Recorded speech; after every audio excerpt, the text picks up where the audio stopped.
Ćao! Danas otvaramo broj 7 advent kalendara. I da, ne znam ko je primetio, ali 24 je i zlatan i to je skroz ovoliko. Ovoliko je široko. Tako da znamo kakva će čokolada biti na broju 24. Ali, ajde ja da otvorim ovo. Tako da, ajde.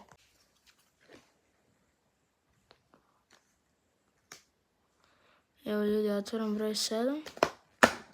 Idemo. Ok, ovo mi se čini kao... Ovo je zvono, meni se prvo učinilo kao da je raketa. Ja mislim da je zvono, sad ću da vidim. Ok, ljudi, ja moram sad ovako da snim, da bi izvadio. Jer ja, ako se mene pita, ja mislim da je ovo zvono. Jer će ispasti. Ljudi, neće da mi izađe. Evo ga. Da, je zvono.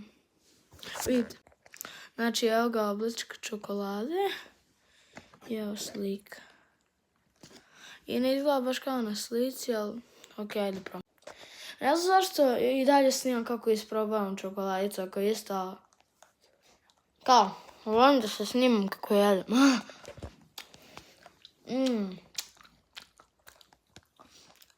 Vidi. Ne da kupite još jedan advent kalendar. Da samo ovako otvorim i sve jedan da. Ja ne verujem. Kako volim ove njihove čokoladice, znači... Ja obožavam advent kalendar. Tako da, vidimo se sutra. U vlogmasu broj 8. I u 8. danu. Advent kalendar. Ćao.